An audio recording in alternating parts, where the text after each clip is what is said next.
लोकसभा चुनाव के पहले कांग्रेस को बड़ा झटका लगा है। कांग्रेस के पूर्व नेता गौरव वल्लभ बीजेपी में शामिल होने वाले हैं। आज ही गौरव वल्लभ बीजेपी का दामन थामेंगे। गौरव वल्लभ ने कांग्रेस से आज ही इस्तीफा दिया है। उन्होंने कांग्रेस को दिशाहीन पार्टी बताया और बड़ी खबर यह है कि गौरव वल्लभ आज बीजेपी का दामन थामने वाले हैं। तो ये बहुत बड़ी खबर और कांग्रेस के लिए ये एक बड़ा झटका भी है। प्रवक्ता है गौरव वल्लभ, विधानसभा चुनाव वो लड़ चुके हैं और बड़े मुखर तरीके से हमने देखा है, कई बार कांग्रेस को डिफेंड भी उन्होंने किया है। लेकिन अब ये कांग्रेस को बड़ा झटका है। एक एक करके जितने अच्छे नेता हैं कांग्रेस का दामन छोड़ते चले जा रहे हैं। अब बड़ी खबर ये है कि गौरव वल्लभ बीजेपी में आज शामिल होने वाले हैं।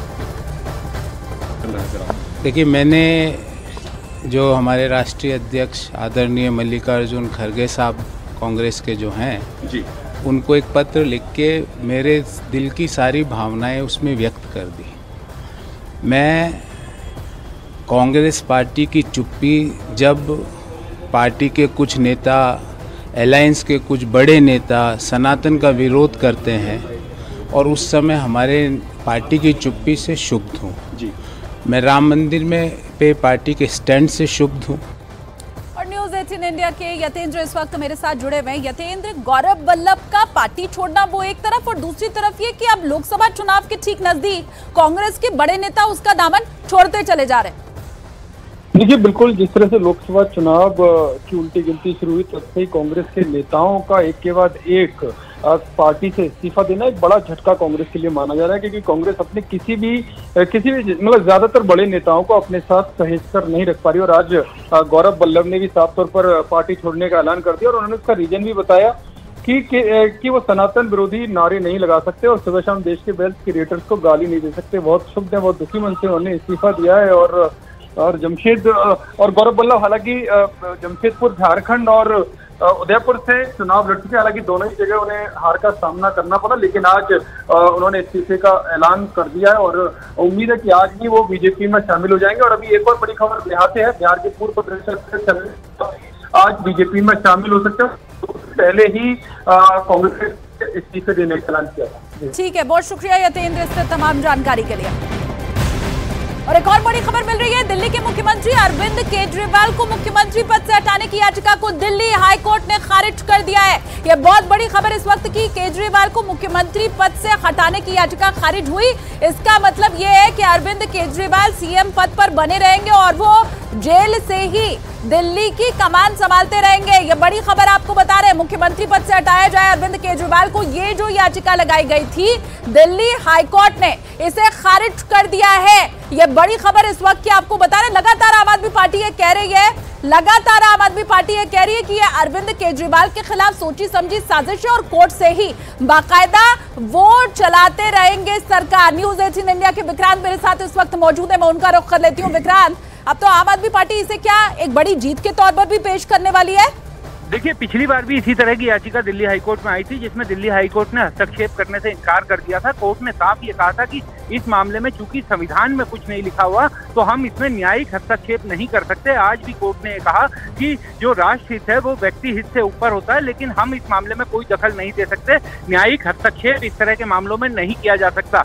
ये व्यक्ति का अपना फैसला है या फिर इस मामले में एलजी और राष्ट्रपति फैसला ले सकते हैं। हम एलजी को क्यों सलाह दें? एलजी अपने आप कानून के मुताबिक इस मामले में कोई भी कदम उठाने के लिए स्वतंत्र हैं। कोर्ट ये तय नहीं कर सकती कि सरकार चल रही है या नहीं चल रही। इसको तय करने के लिए एलजी और राष्ट्रपति ही सक्षम हैं, वही इस मामले में फैसला कर सकते हैं। तो एक तरह से कोर्ट ने ये याचिका इसलिए खारिज की है क्योंकि संविधान में संवैधानिक रूप से कोई रोक नहीं है कि कोई व्यक्ति अगर गिरफ्तार होता है किसी मामले में, सिटिंग चीफ मिनिस्टर, तो उसे इस्तीफा देना होगा। इस तरीके की कोई संवैधानिक बाध्यता नहीं है। इसी कारण कोर्ट ने इसे दूसरी बार खारिज किया है। सेम याचिका पहले भी आई थी, अब खारिज किया। और साथ साथ ये कहा है कि एलजी और राष्ट्रपति अगर उन्हें लगता तो वो की तरफ से एलजी को किसी भी तरह का कोई न्याय मशवरा नहीं दिया जाएगा। बहुत शुक्रिया इस तमाम जानकारी के लिए। एक और बड़ी खबर, मथुरा लोकसभा सीट से मौजूदा सांसद हेमा मालिनी अपना नामांकन भर चुकी हैं। हेमा मालिनी के नामांकन के दौरान उनके बड़े भाई आरके चक्रवर्ती और समधी विपिन बोरा मौजूद रहे। और इसके अलावा राज्यसभा सांसद तेजवीर सिंह, कैबिनेट मंत्री स्वतंत्र देव,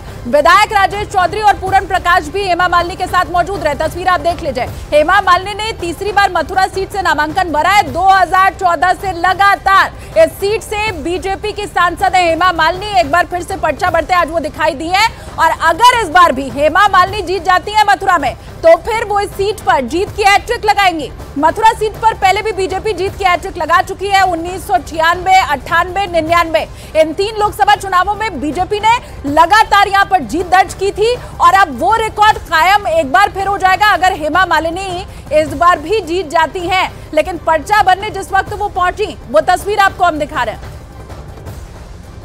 फाइल कर दिया है, बहुत अच्छी तरह से सारा काम हो गया है। अभी आगे 5 साल के लिए हम करेंगे काम। अभी तो चुनाव लड़ना है, 26 को वोटिंग है। तो मैं सारी जनता से यही प्रार्थना करूंगी कि सब लोग जाके वोट देने के लिए जाएं और हमें भारी बहुमत से जिताएं। मैम, जो आपकी इस बार प्राथमिकता होगी, पिछले 10 सालों से सांसद हैं, अगर तीसरी बार आप जीतती हैं तो क्या प्राथमिकता होगी? प्राथमिकता बहुत सारी चीज़ों का है, उसमें स्पेशली यमुना है, फिर 84 कोस परिक्रमा है और रेल मार्ग का निर्माण और cultural activities and then education. तो पर्चा बनने के बाद अपनी प्राथमिकता बता रही हैं हेमा मालिनी। प्राथमिकताएं उनकी तो बहुत है, समर्थन कितना मिल रहा है? मथुरा से सीधे रवि सिंह हमारे साथ जुड़ गए, जो कि हेमा मालिनी के घर पर इस वक्त मौजूद है। माहौल कैसा है रवि वहां पर? देखिए शालिनी, मैं अपडेट करना चाहूँगा कि इस समय हेमा मालिनी के घर पर नहीं बल्कि मैं कलेक्ट्रेट ऑफिस में हूँ और यहाँ की तस्वीरें भी इसके साथ में मैं दिखाता हुआ चलूँ कि अब से थोड़ी देर के पहले ही हेमा मालिनी यहाँ पर पहुँची थी। हालांकि सुबह के वक्त मैं ज़रूर हेमा मालिनी के घर पर था, लेकिन उनको ट्रैक करते हुए उनके काफिले के पीछे ही यहाँ पर जो कलेक्ट्रेट ऑफिस यहाँ पर पहुँचा और अब से थोड़ी देर पहले ही हेमा मालिनी यहाँ पर पहुँची थी और उन्होंने अपना नामांकन दाखिल किया। उनके साथ में कुछ रिलेटिव भी थे, जिसमें उनके समधी, उनके बड़े भाई आरके चक्रवर्ती, इसके अलावा कजिन भी उनके साथ में थे।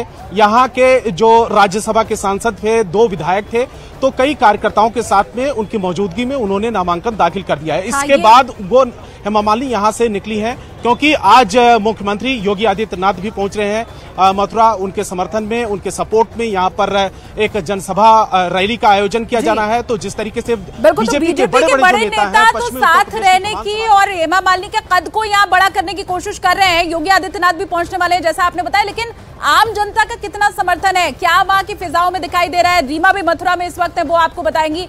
रीमा, सुबह से वहां का हाल आपने देखा, हलचल कैसी दिखाई दे रही है? देखिए, ब्रज की धरती ने 2014 से लेकर अभी तक हेमा मालिनी को बहुत प्यार दिया। भले उनका ताल्लुक मुंबई से हो, दक्षिण की अभिनेत्री रही हो, लेकिन जितना प्यार मुंबई बॉलीवुड में उन्हें मिला, ड्रीम गर्ल बना दिया गया, उसी तरीके से जब राजनीति में हुआ तो प्यार स्नेह उसी तरीके से मिला। हालांकि इस बार समीकरण बदलने के चांसेस थे, लेकिन कहा जाता है कि बीजेपी अपनी हर सीट के सर्वे रिपोर्ट के आधार पर काम करती है और यही बीजेपी ने किया भी। कल तक